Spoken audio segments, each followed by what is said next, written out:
If you ask me, a meal couldn't get any more comforting than a delicious stuffed cabbage. And I know you're thinking, really? Like that's your most comforting meal? But when I was growing up, my mom used to make stuffed cabbage all the time, and I really, really love it. And I think you're gonna love this recipe. It's one of our most popular. To start off with, you have to cook your cabbage leaves. So I've cut mine in half. That's simply so that it's easier to fit into the pot that I'm cooking them in, and seasoning my water with some salt. And then you just add your cabbages to the pot. If you have a really, really big pot and you can fit this all in one, you can cook it whole. You're not gonna need the whole cabbage. You need about 8 to 10 large leaves from the outside, and then some, about half the cabbage, the interior, once it's cooked. You're gonna give that about 15 to 20 minutes to get nice and tender. And in the meantime, you can start off making your sauce. It's a tomatoey sauce that has an onion in it that's minced. Sort of a classic, very simple tomato sauce really, but it's got a little bit of sweetness from sugar and a little bit of acidity from apple cider vinegar, which is really, really nice with the cabbage.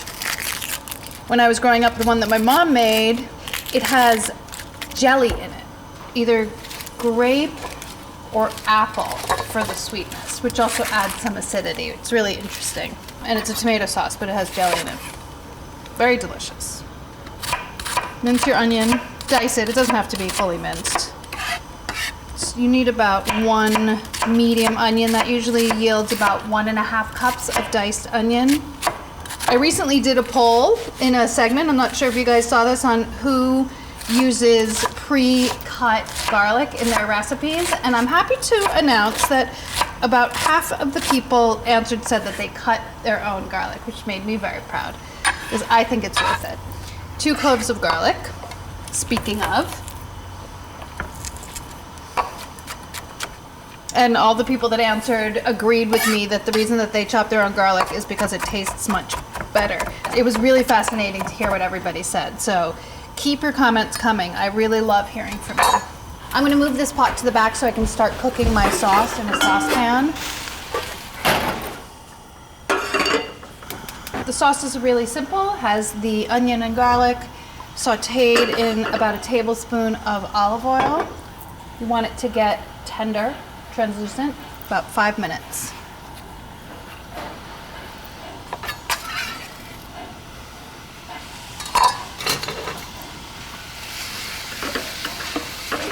Season with salt and pepper.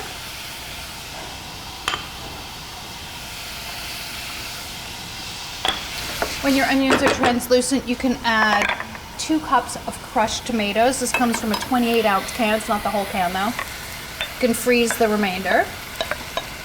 A tablespoon of sugar and a tablespoon of cider vinegar. That's your sweetness and your acidity. And then you just want to simmer these all together until they're reduced slightly. That should take about 10 minutes or so. After your cabbage has become nice and tender, you'll see it's a slightly different color. It's a little bit darker. The leaves are translucent. Remove it from the pot and let the whole heads cool just a little bit. Now, like I said, you're only going to use the big outer leaves of the whole cabbage and then the interior leaves of half. So remove the core and then peel off the large leaves. You'll need about 10 of these large leaves. And if there are little holes or something, you can do double layers. But just remember that you're rolling everything up and it's sort of going to cover itself up. But these are 2 smaller pieces, and I would use 2 of those to make 1 roll. So I'm just going to let these cool for a sec. Chop up the insides of 1/2 of the cabbage, and that's going to line the bottom of your pan. Sort of coarsely chopped. This is going to cook down in the oven, so it doesn't have to be too fine. Quite tender right now, and if you wanted to, with the remainder of that cabbage, I would cut it up like this and maybe saute it with some butter and dill or some other herb. It'll be a really delicious side dish for another meal. 8x8 baking dish. All of this chopped cabbage can just go straight into there. It should fill the bottom. At this point, your tomato sauce should be done, and you will spread about a cup of the sauce over the cabbage. Just that little bit of vinegar and the sweetness from the sugar is really bringing me back to my childhood, I have to say. Set that aside for a sec. You'll make the meat mixture. This is a half a pound of ground beef and 3/4 of a cup of cooked white rice. You could use brown rice if you wanted to. 1 large egg for binding purposes. It'll hold everything together when it's cooked. Whisk the egg. You can whisk that in a separate bowl if you want to, but I always sort of cheat and do it on the side of the bowl and then stir everything together. Add the rest of the tomato sauce to your meat. Season with salt and pepper.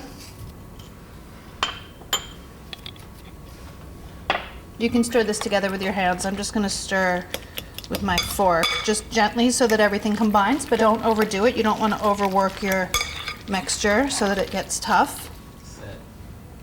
You want to cut out the hard rib in the center of the cabbage leaf. It's going to make it difficult to roll if you don't remove that. You can see it's kind of an awkward shape, and this one's not all that big, so I'm going to use 2 leaves here. Slightly overlap them. Then spoon about 1/8 of the meat mixture into the center, and then fold in the sides, and then roll it up. You're making just little bundles, and each little bundle will go right on top of the tomato sauce in the pan. Like that. It really doesn't matter exactly how you do it as long as you encase the filling fully in cabbage leaf. And you want to get 4 in each row. And then cover your pan with foil. You want to get it nice and warm and heated through without drying up. So you'll put it into the oven at 375, covered for about 40 minutes, and then uncover for about 10 minutes or until it's bubbly.